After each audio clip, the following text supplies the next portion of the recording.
Fade in on a sleepy Pueblo town. We haven't been able to say that in a while. No, it's been a minute. And then smash cut to a dusty pre-United States town, because that's where I'm going to start this story. And that kind of nether times between the Treaty of Guadalupe Hidalgo, when Mexico gave up California, but before California officially became a U.S. state. Right. So that's kind of where we are. Okay. Post Spain, post Mexico, but still kind of Mexican, about to be white as hell. Right. There was crime. Lots of it. It really was a version of the Wild West during this time in LA. And with the government being up in the air, so were laws and rules. Yeah. So to deal with those who broke the rules, be them official or just what people wanted the rules to be, there were three options you had for criminals. The first were the courts and judges that may have been around. Not many. The second was vigilantism. Speaking of the Bronson Caves, that meant a person or a posse would hunt down who they felt was a criminal, and then that person was given no trial, but plenty of punishment for their crimes. Oh, we forgot the trial part. Oh, wait. Hey, put his neck back together. Well, we were going to put you on trial, but we don't have one of those stupid wigs, those colonial wigs, so we're just going to throw you in a pool. We're going to throw you in a pool and see if you're a witch. But then the third option were known as vigilance committees that were usually made up of rich business owners and the elite in town that would hold unofficial trials of sorts with unofficial juries of sorts. Was that what you got called downtown for? Yeah. The vigilance committee? Yeah, Harry Chandler called me downtown to see if we should beat up a guy who stole an apple from a cart. He was trying to start a union, so Harry Chandler wants me to blow up his house. So they would have these like unofficial things who would determine who was and wasn't guilty and what the punishment should be. So this of course was not ideal, because the real goal of these committees was to make sure that the rich men who headed the committee's businesses were safe from what they deemed to be lawlessness. Like, that's really what it was, of like, these people going around in this part of town are bad for my printing business. Right. So let's, I don't know, kill them? Chop their legs off? I don't know. That's scary that a commercial business can decide whether you get your legs broken or not. So naive, Greg. Wake up, okay? Wake up. Wake up Who to else America. Did you know that, did that judge when he went to jury duty look familiar? Yeah, that was Elon Musk. Were you wondering why he was wearing suspensors? That's a guy who owns Mickey's Haberdashery. Yeah, that was Walt Disney's heir. You're going to badmouth Walt Disney's heir? And did you wonder why you were being asked, do you have any objection to the cult of Goofy? So these vigilance committees were seen as legitimate and also democratic, even when their verdicts went against what an actual judge in an actual court might have decided. Like, people still felt like, well, I side with the vigilance committee. Yeah. I think we should go with what these business owners say. So really, these were just vigilantes with gavels is what the vigilance committees were. Now, with this transition between Mexican to American and the transition from Spanish to Mexican being not that far in the past, there was a lot of racial tension in LA, was Greg. there? Yeah. I'm sorry to say. Oh, no. I didn't suspect it from the 19th century or the 20th century. What racist event happened in the 19th century? Name one. Name one. Name one that lasted for like 4 years.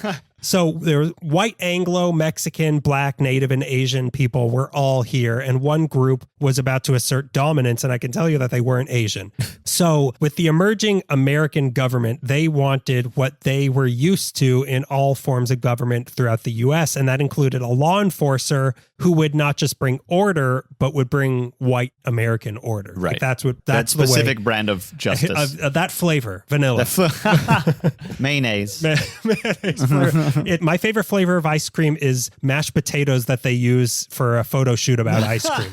So enter the sheriff's department. On April Fool's Day, 1850, the Sheriff's Department of Los Angeles County was officially formed, with the first sheriff being a man named George T. Burrell. Born in Rhode Island in 1810, he was a very dapper and well-polished man that impressed people with his clothing and a giant handlebar mustache. Oh, yeah, I assumed. You know, he looked like Wyatt Earp. Like, this is what sheriffs looked like back then. He lived in Mexico for a while, but during the Mexican-American War, people in Mexico were starting to turn against American expats, so he moved to Los Angeles and stumbled his way into being LA's first sheriff. And I do mean stumble. I'm fleeing Mexico for Mexico Light. Which is California. I know. I want the trial version of Mexico. I can't afford the monthly payments. Now, something to remember at this time is that in 1850, LA County was 8 times the size it is today, because LA County used to also include the counties of San Bernardino, Riverside, Orange, and Kern. Wow. Like, the county of Southern California. Pretty much everything except San Diego was Los Angeles back then. So this was the territory Sheriff Burrow was in charge of. And for this, he had to assemble an elite team of a whopping 2 deputies. Oh my God. So the sheriff and 2 deputies were patrolling all of Southern California. Okay, there's a crime happening in Kern County right now. And there's another one. In 4 days, we can address that. If our horses hold up, yeah, it's kind of outrageous. Like this is one time in my life where I'm like, you kind of need more cops. Yeah. Like you can't give them the budget, all of it. You can't expect 3 people to cover crimes over a 8,000 square foot or whatever, however big it is. I don't even know. It's unfathomable. Yeah, there's something happening in Channel Islands, and it needs all 3 of us. But only I can go. I can't swim. I might die, so I don't know. Tell my wife, I guess. If I die, hire somebody else. So the first ever of these deputies was a Canadian named Elijah T. Moulton, who was sometimes referred to as the undersheriff. Ooh. Moulton Avenue, right by the San Antonio Winery, is named after this guy. Oh, really? Not only was Burrell's duty to enforce the law throughout, like we were saying, basically all of Southern California that wasn't San Diego, he was also responsible for being the court translator because the first criminal court judge in LA was a guy named Augustine Olvera who didn't speak English. Okay. So Burrell lived in Mexico for a while. He could translate. He also was a judge himself, a la Andy Taylor, for the last 3 months of his tenure. And he was also in charge of collecting everybody in LA's taxes. Granted, there was like 7 people, but still, you have to go and collect everybody's 7, yeah. One of those people is in San Bernardino. One of those people is in Riverside. One of those people is in Carpinteria. Sorry, I know you're being murdered, but I have to take a wagon to Santa Barbara because someone owes me 4 cents. And they're going to argue about it. Hey, the only thing that's certain is death and taxes. So I'm certain you're going to die and I'm going to get these taxes. So he was also, he was the town's executioner. Nope. So if someone was sentenced to death. Wasn't everybody? Okay, well, a lot of people fancied themselves the town executioner. If someone was sentenced to death, the sheriff was the one to take the life out of that person. Wow. And these were public events that were very well attended. Ticketed events? Families would come with picnics to watch the executions. They would even sell souvenirs and postcards from them, which is yet another reason to sign up for our Patreon. We've got a lot of public execution postcards that aren't moving well. Yeah. Innocent question mark? You decide. You decide. And all of this he did while carrying around an infantry sword. Because it was 1850. Yeah. So he kept loading bullets into his sword. It's not working. They keep sliding off. But don't worry. He was well compensated for his efforts. He was making $10,000 a year, which was more than the president of the United States was making. And in today's dollars, that's just over $400,000 a year. So where's this the guy, money coming from? I don't know. Like even then, it's like the city has $500,000. Let's give $400,000 of it to the sheriff. So he was also in charge of running the jail, which was an old wooden military guardhouse west of Maine and south of Arcadia, kind of where the courthouse is today. It was right over there. Is that where you went? Yeah, that's where I went. To the old... Burrow was there too. What? They can't pry the infantry sword out of his skeletal hand. If you can, you become sheriff. Oh, no, it's me. Let the boy try. So this miserable place, the guardhouse, had a curtain made of rawhide for a door. Rawhide's our door. And no cells. There were no cells in it. So prisoners... Promise you won't break out. Well, the prisoners were all chained up by the ankle to a giant log that was inside the middle of the room. So this was the first jail jail in American Los Angeles. Okay. That is, unless you were native, then you were chained up outside. Of course. 50 cents a day from the budget was allocated per prisoner for food each day. So you got 50 cents worth of food. That is, unless you were native, then you got 25 cents worth of food. And since we're on the subject of how much worse it was to be native during this time, on Saturday evening, like this is what I'm talking about. I'm like, I don't just want to paint like the entire history of the sheriff's department as like this evil thing. Here's 5 facts. Here's the facts. You decide. So on Saturday evenings, the marshals, which is another group that I'll talk about soon, would go around arresting native men on Saturday evenings on the grounds of drunkenness or vagrancy, take them to jail, and then on Monday mornings, they would be brought out onto the street and auctioned off for leased labor for 50 cents a day. So kind of slavery. Yeah. They would. I don't know if that's kind of. I know. I don't know if these men were being paid 50 cents, like if the native men were being, or if the sheriff or the marshal was Why would paid. they get money? Great question. Why would they give them money? That doesn't sound very good old question. white dude. No. Not the old white dudes I'm familiar with. So luckily, this prison was accidentally burned down by the military, but a second one was rebuilt made of adobe. This one had cells, but it was adobe, so people could punch their way through the walls and escape. Plus, the guards were very easily bribed, so the first ever prisoner to escape from jail in LA happened in 1851, courtesy of a Matias Cortázar. He broke out of the first prison break. Squeezed through the bars. Like the T-1000. Yeah. But he just punched through a wall like the regular T. A huge problem in LA at this time was murder.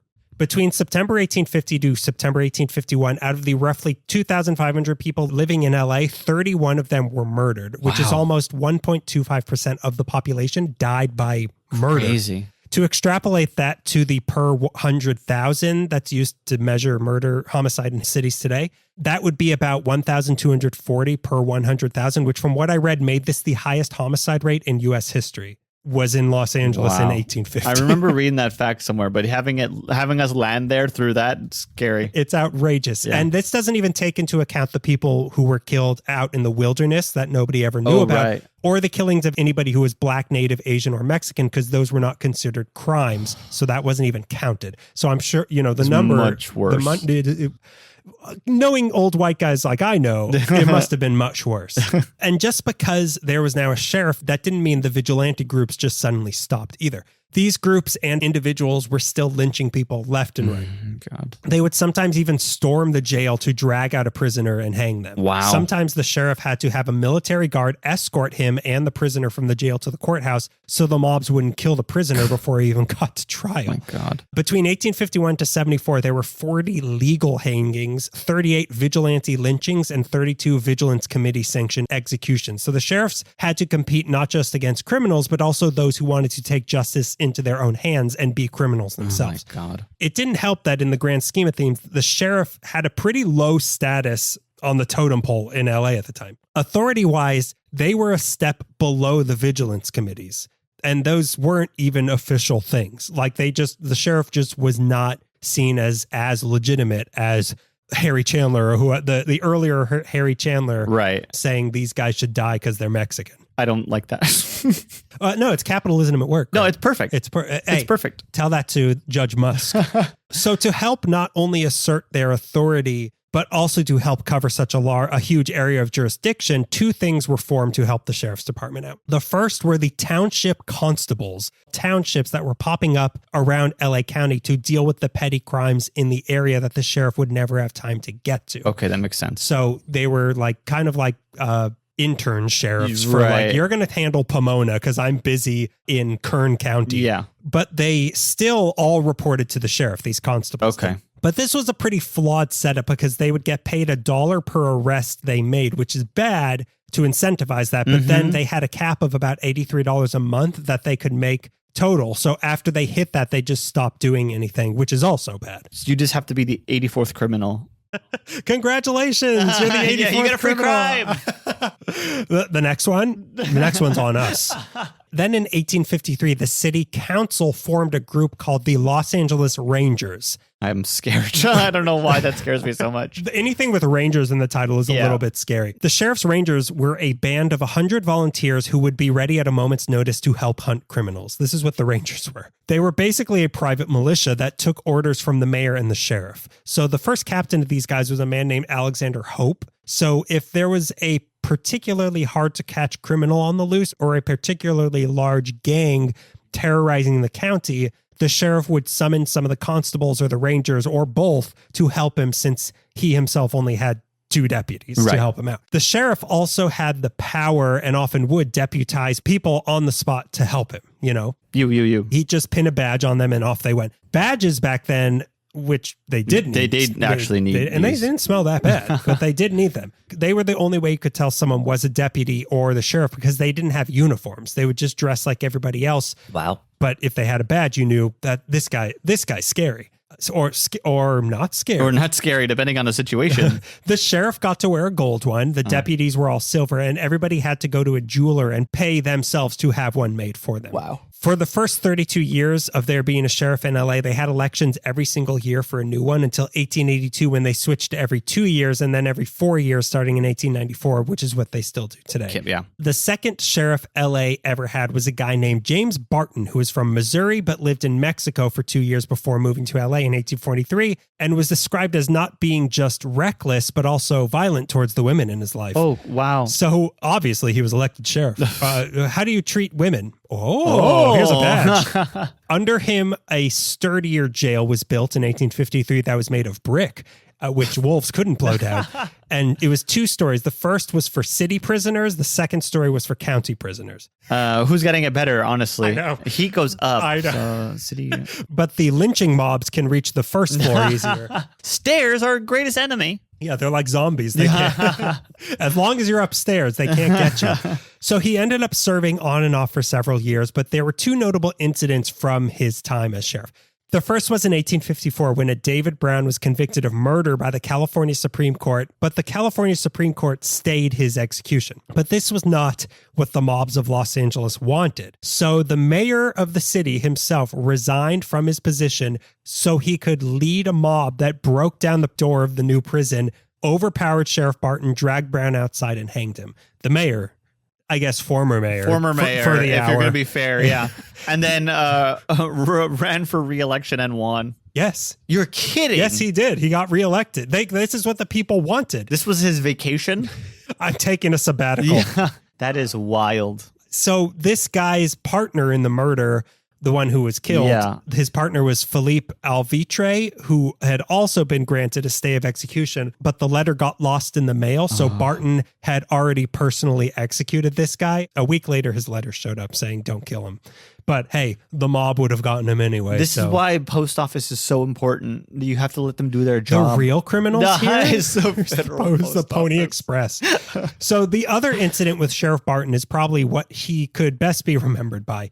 In January of 1857, a gang of bandits known as the Manilas Gang was terrorizing San Juan Capistrano, which was not just the jurisdiction of the Swallows at the time, but also the LA sheriff. So Barton gathered some of the Rangers with him to form a posse of his own and rode down to San Juan Capistrano to get these guys. Okay. A shootout ensued where about 2 of the Manilas gang were killed, but several of the Rangers and Burton himself were killed in the shootout, making Burton the first LA sheriff to die in the line of duty. Wow. A few days later, the LA Board of Supervisors authorized $3,000 to pay any vigilantes willing to go down to San Juan Capistrano and catch these guys. So a new posse was sent down there who captured 52 of the members of this gang, 11 of whom made it back to LA alive to be hanged at Fort Hale just north of Los Angeles on Aliso Street. Jeez. This whole debacle marked the disbanding of the Rangers in favor of more trained law enforcers. Yeah, maybe you should consider that. Maybe not just like the greengrocer picks up a shotgun and goes down to San Juan Capistrano. So each sheriff barely had any regular deputies working under him around this time. Even in 1880, there were only 12 deputies. Wow. And at the time, all the people appointed as deputies were either friends of the sheriff or people getting the job as political favors. So for that reason, every time a new sheriff came in, all the old deputies would be fired and a new batch would be brought in. For that reason, it wasn't really a job people trained for because you'd probably just be there a year and then you'd have to find another career. So it wasn't, it was like, I just graduated college. I'm going to take a gap year and be a deputy sheriff of Los Angeles. Just to keep myself busy.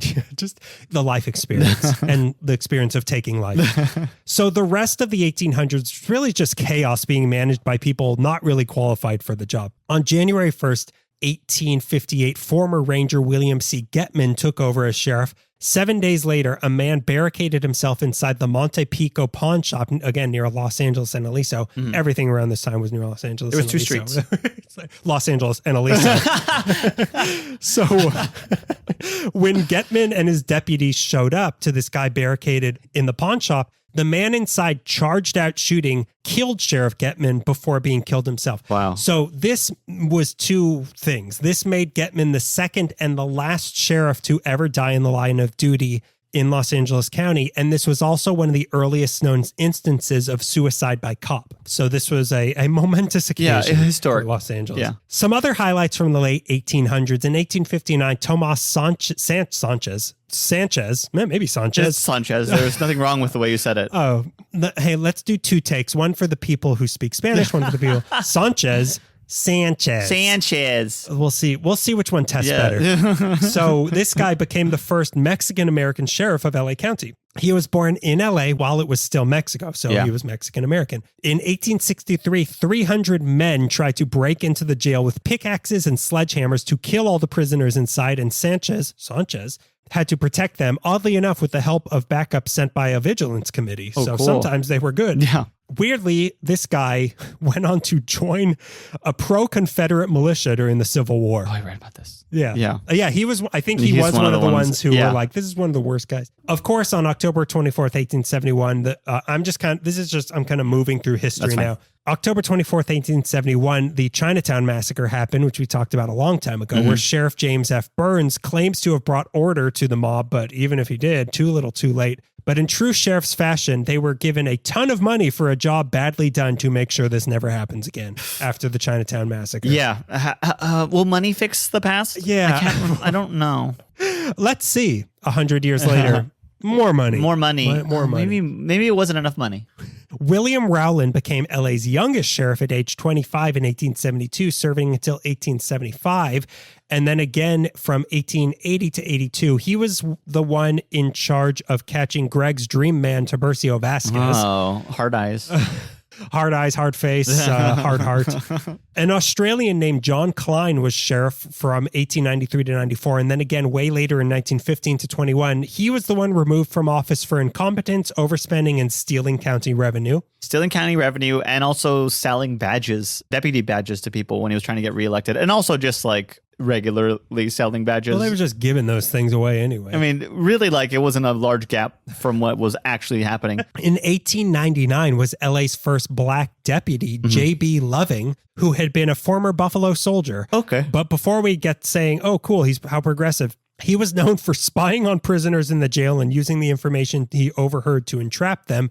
He's also credited with being the guy responsible for the concept of overcrowding jail cells when there were too many prisoners. This was his idea of like, what if we just cram too many people? They have already committed a crime. Why do we care if they have no personal space? They're barely people. So to top it off, when he retired, he moved to the suburbs and listed himself as white.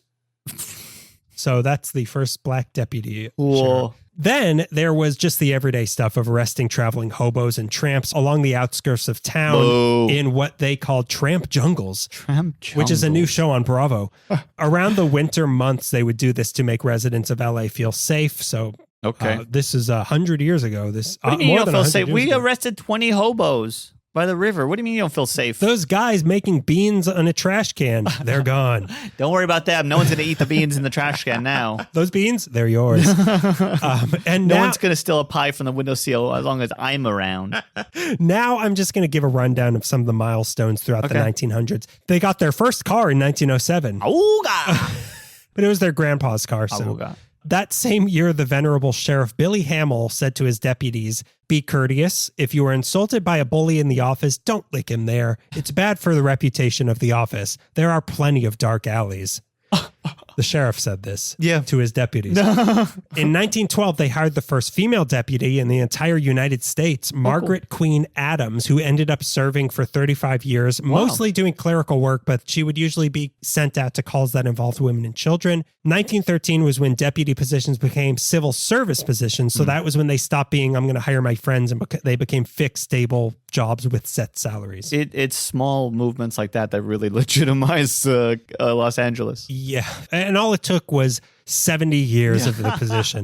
1915, they started using fingerprinting. 1920, there were up to 82 deputies. In 1921, they formed a homicide department and also stopped using chain gangs. Cool. In 1921. In 1922, they formed departments for robbery, narcotics, auto theft, and liquor-related crimes. 1923, California passed a law that all cities with over 40,000 residents had to have a municipal court, and along with that was required a marshal, like I talked about before, to enforce enforce the doings of the court. So now not only was there the sheriff's department and the LAPD at this point, there is still, I believe, some constables and now a fourth law enforcement agency of marshals. So if a crime is happening, 4 people can come and argue about who's supposed to take care of it. 4 people won't show up to help you.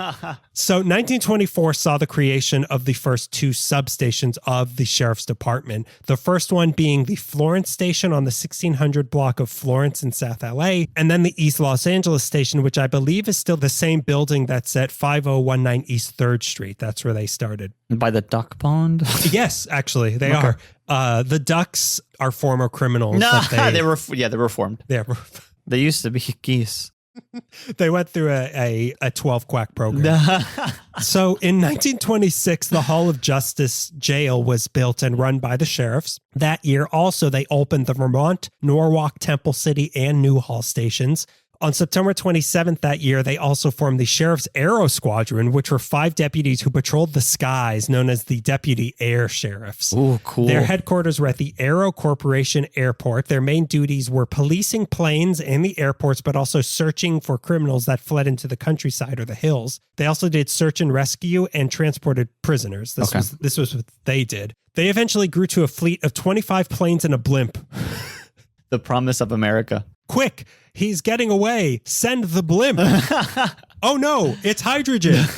Maybe the explosion will scare him. Maybe they'll get them to confess if they think it's an act of God.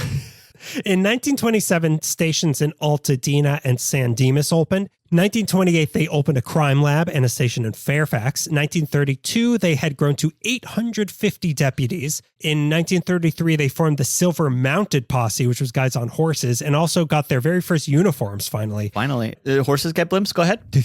No, the horses did have uniforms. They had to wear pants because it was indecent. It made people horny. Mr. Ed, are you trying to seduce me? This was also one of the first sheriff's departments in the country to have uniforms in 1933. They wore a green shirt and pants, a black belt with a shoulder cross strap, and a hat and a bow tie. That's what they had to wear. Bow tie? Cute.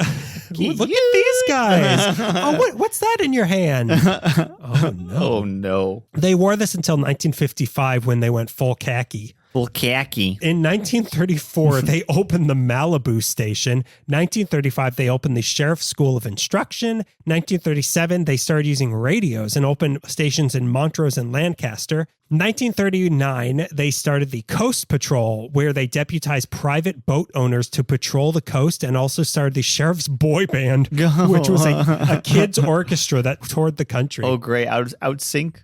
Out of sync. During World War II, when deputies were being melted down into bullets, they started the auxiliary deputy sheriffs, which were basically non-deputized volunteers that would keep an eye on things while the force was depleted, which I'm sure went great. Cut to the Battle of Los Angeles, where everyone spent the night shooting at a balloon. Get the blimp to... Oh, no, the blimp crashed. We shot the blimp. Bring in the boy band. Bye, bye, bye. That'll make the balloon go away. Hydrogen. I'm trying to think of another. Don't make me think of another NSYNC song. They also okay. Well, how about a Backstreet Boys song? The Backstreet Boys, which is where they would beat up criminals. Yeah, but they were allowed by their sheriff to go beat people up. They also started the emergency reserves, who could be called up to help out in a natural disaster. Yeah. They also initially ran lifeguard services on the beach until Parks and Rec took it over, and then the fire department took that over. In 1959, the Lakewood station is open. 1963, they opened and ran the Men's Central Jail. 1964, the City of Industry station opened. 1966, they started helicopter patrol called Sky Knight. Sky Knight. With the Dark Knight. Yeah, like a K. Okay. Which is a few of their favorite. In 1967, the Board of Supervisors felt that having both a sheriff's and a police department was redundant for Los Angeles. So they explored the idea of merging the sheriff's and police department, and everyone was on board with it. But then both the sheriff and chief of police both wanted to be the one in charge. My God. So it never happened. Wow. Because these two macho men... Can't I be alpha and you be alpha beta? It would have just been one thing to contend with. Yeah, that it makes more sense that way. Trying to explain to so much more people that they're like, oh yeah, well you committed that crime in Pomona, so LAPD has no right to get you. Yay! It's the sheriff's department. Oh no. In 1972, women were finally given regular full patrol duties. In 1974 came the Carson and Montrose stations, 1975 Lomita. In 1979, they started the Canine program for searching and bomb detection. In 1983, they opened the Marina Del Rey station. 1985, the Avalon station. 1987, the Walnut station, where the nuts were. 1991, Lost Hills. 1992, Palmdale. 1993, Universal City. 1994, the Marshal's Department was merged with the Sheriff's Department. Oh, cool. Department. 1996, the Lancaster station opened. And in 1997, the delightful Twin Towers Correctional Facility was opened. It's so whimsical. It's not just a good name with a lot of good connotations, but a good reputation. They were run by the Sheriff's Department, which means that the LA County Sheriff's Department runs the largest jail system in the United States. That sounds about right. They also, when they feed that many criminals into it, they got to run them. They are also the largest Sheriff's Department in the United States, currently with just under 10,000 deputies, all serving under their motto, a tradition of service.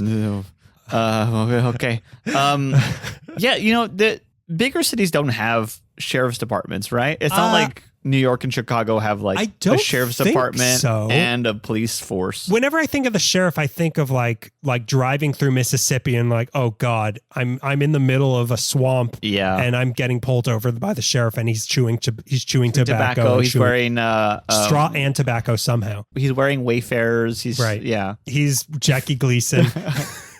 The bandit just got away, and he's frustrated, so he's coming after me. I don't think that happened in New York City. No, I don't think New York City. I'm the sheriff of New York City.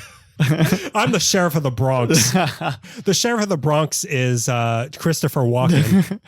Which was the King of New York.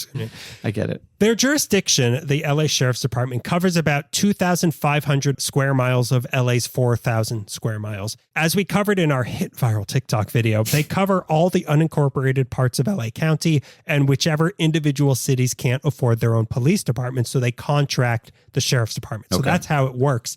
There's over 40 of LA's 88 cities that do this. From these contract cities alone, the Sheriff's Department makes over $300 million a year, with their total budget being $4 billion, which is even higher than the LAPD gets paid. The sheriff has seniority over the chief of police, law enforcement-wise, in the hierarchy of the city. The police chief wears 4 stars on his uniform, while the sheriff wears 5 stars to illustrate how highly the city of LA, the county of LA, values its sheriff. The last person to wear 5 stars for the U.S. federal government was World War II hero Omar Bradley, who died in 1981. So there hasn't been a 5-star uniform for the United States in over 40 years. But every single day, the sheriff of Los Angeles County walks around with 5 stars. 5 stars. He's a Michelin rated and law boy, enforcement. Does he look like the Michelin guy. I'm just going to give you a list of all the sheriffs LA has ever had. Okay. So there's George T. Burrell, James R. Barton, David W. Alexander, Charles E. Hale, James R. Barton again, Elijah Bettis, William C. Getman, James Thompson, Tomas A. Sanchez, James F. Burns, William R. Rowland, David W. Alexander, Henry M. Mitchell, William R. Rowland again, Alvin T. Courier, George E. Gard, James C. Hayes, Martin G. Aguirre. That's a common name. How do I know how to pronounce it? Aguirre. I always said Aguirre, yeah. It might be. I always had Aguirre. We talked about him in one episode. I'm like, that can't be right. Yeah, Jerry Maguire. Yeah.